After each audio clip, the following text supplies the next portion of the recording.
There's a very real chance that no one else on Earth has watched Ted Lasso more than me. I've watched the first 2 seasons at least 15 times all the way through, and some episodes more than 30 times. By the way, I cut my own estimates in half just to make sure I was telling the truth. I mean, hell, I just spent the last day and a half rewatching season 2 for this video.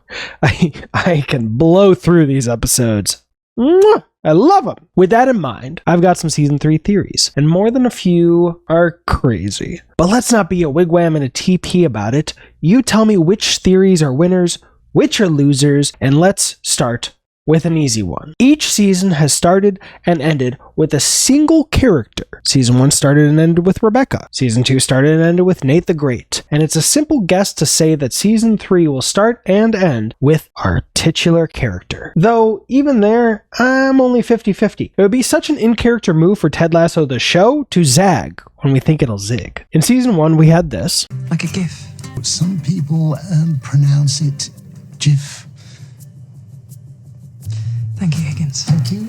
And in season 2, we had this. With GIFs and everything.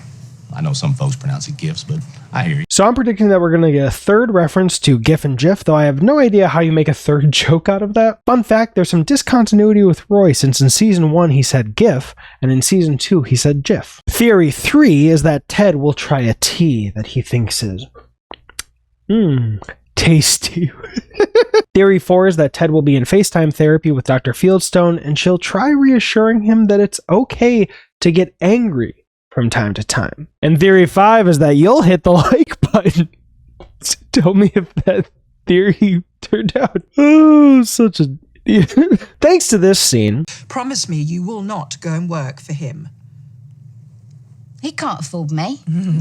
It's an easy prediction to say that Keeley will be forced to work with Rupert. Now, there's a bunch of ways that could happen. Either her business can be struggling and she'll feel pressured, or the investment firm will pressure her as well. But I have something even better, more maniacal. I predict that Rupert will, or already did, buy a significant slice of the investment firm that backed Banter. If he already bought a significant slice back in season 2, he influenced them to back Keeley as a way of taking her away from Rebecca. And either way, he'll use his influence in that company to force her to work with his team. Speaking of Rupert, I think he's going to leak Rebecca and Sam's previous relationship, either because he had a photographer capture this moment,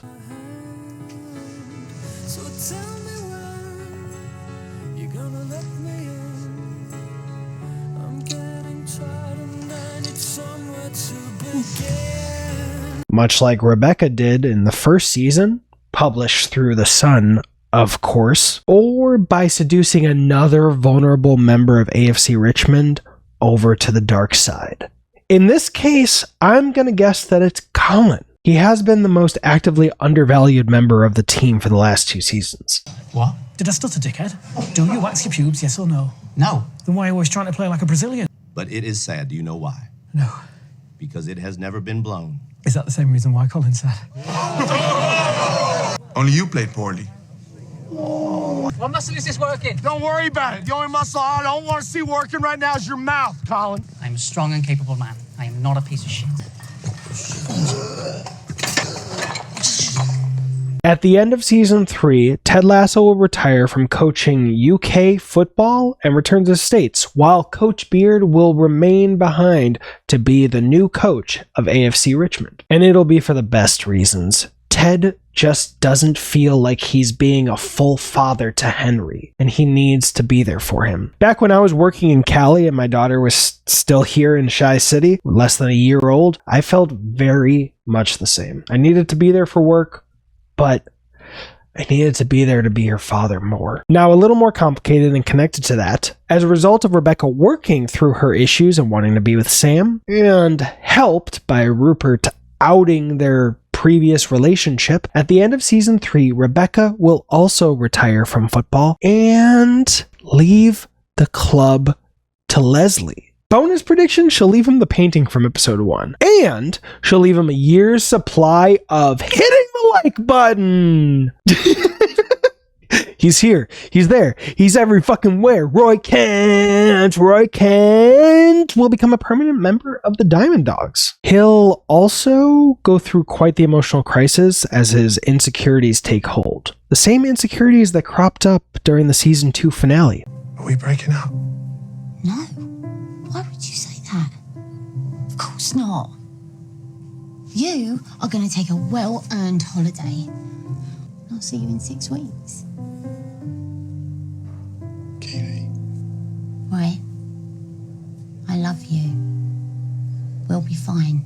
And it's gonna get bad. He's going to become convinced that Keeley's going to leave him no matter what, and to lessen the sting of that, he's going to try to drive her away before she can do that. He'll be wrong, of course, and as a result, she'll turn to Jamie, but not in that CW kind of way. She's going to visit him, and they'll just have a great talk. No kissing, no chemistry, and they'll realize that they're just good friends now. Sat there and we realized we're just good friends. After that, Keeley will go to Roy and remind him what they have. But most importantly, she's going to give him a good kick in the ass. Tell him he's got to get his shit together. She loves him, but can't truly help him with his insecurities. He needs to go to therapy. And he agrees. It's great. I love therapy. You know what? This isn't in the script, but I'm going to put a link to a free week on BetterHelp. If you want it, you get a week, I get a week. Or I'll put a second link if you want 2 free weeks and I get 0 links. I just truly believe in it. Check it out. I think it's great. Anyway, small prediction. Rebecca becomes a close work friend of Roy's. This next prediction will nicely segue us from Roy to Nathan.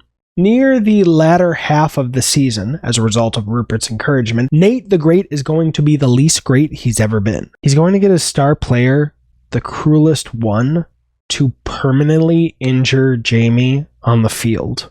After checking on Jamie, and in the heat of the moment, Ted and Roy, with Coach Beard trailing, are going to march across the field towards Nate and Rupert. Ted will be beelining for Nathan on the right, and Roy will be beelining for Rupert on the left. And at the last second, Ted is going to sucker punch Rupert with his left hand, because Ted's a lefty. Roy will be pleased by that, and Coach Beard is going to come in and give Nathan a hug, like Roy did with Jamie in season 2. Ted, Roy, and the rest of the team are going to join in on that group hug. I originally theorized that Roy would be the one to hug Nate, but I found that Coach Beard would be the much more emotionally rich option there, since Coach Beard hated Nate like Roy hated Jamie. I'd be happy to headbutt you, Nate. Ted, though, will be suspended and put under review for punching Rupert. That's right. Ted Lasso will be suspended for the final game at least. Not too long before all this happens, Keeley will actually rip into Nathan in the stadium. No more understanding or treating him with kid gloves. Nathan has gone off the deep end, and Keeley's going to let him have it. I also think Ted or someone else will have invited Nate's parents to the game. They'll be in the Richmond box, and Nate's father will actually consider leaving. Rebecca will begin to stop him, but Nate's mom will put her foot down and demand he sit down. He will. And after seeing what Nate has his player do to Jamie, he'll finally have an emotionally honest talk with Nathan after the game. Earlier than all of that, we'll see Rupert has been rubbing Nathan the wrong way, basically by acting like Nate from season 2, and in all the ways Nate imagined Ted was treating him around that same time. Things like praising the most cruel player on the team while only insulting Nathan in front of everyone else. Nathan might even have a panic attack in season 3. That would probably be too convenient a way for Nathan to realize he was wrong about Ted, but sitcoms can sometimes be too on the nose, and Ted Lasso as a show has never been too shy for that. And Ted Lasso as a show has also never been too shy about hitting the like button. What was the third time a charm? 1, 2, 3? Is this even funny? I'm coming up with moving on. What was that noise? Either way, Nate is going to resign from West Ham United and ask permission to return to Richmond. Coach Beard will actually be the one to allow it, and Nate will end up giving the final mid-game speech of the entire season. And it's not going to be a roast like in season 1. It's going to be one of the best speeches in the entire show. And episode 11 will end with the clock counting down on the final game and cliffhanger. The final episode will conclude the final game. In the first 10 minutes, they'll win the whole fucking thing. Win the whole fucking thing. And the rest of the episode will be concluding all the stories off the field. I have 4 more theories, 2 little ones and 2 big ones. So I'm going to sandwich them with a little theory, the 2 big ones, and the little theory to end. First little theory, Trent Crimm will... I'm looking for something different. Deeper. ...write a book called... I love our chats. The Lasso Way. Now the big theories. Both are heavy, but one is kind of crazy and weird, so that'll be the second one. And this is the first one. You stand-up comic now. Kind of ironic because I sat you down at the match the other day. I need all our best goal scorers on the pitch, right? Colin, you can sit this one out. Okay. I am a strong and capable man. I am a strong and capable man. That's my mantra. Cool. You paint too, but your work doesn't end up in museums. It hangs at... Well, you like a painting at a Holiday Inn. You know, you don't inspire, you don't move people. You're there. You cover a bloodstain. You do the job, so just do the job. All right.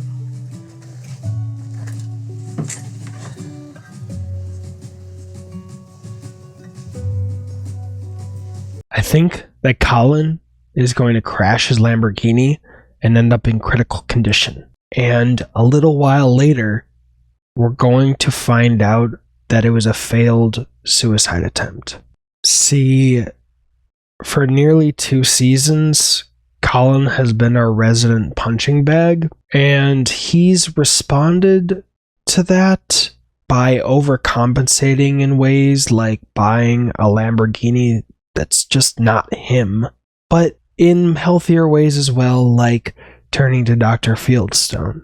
But I think in season 3, maybe as a combination of Dr. Fieldstone not being around anymore and the punching bag-esque relationship people have with him, I think it's just going to become too much in season 3.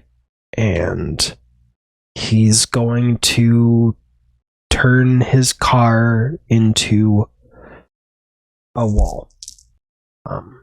Off script, but they have talked about how this show is a lot darker than people interpret it by relating to season 2, episode 4, the Christmas episode, where Ted talks about drinking alone and watching It's a Wonderful Life on repeat, how dark that movie is, but people don't usually remember that because the part that he's watching in that episode is the part right before George, was it, the main character of It's a Wonderful Life, is about to commit suicide.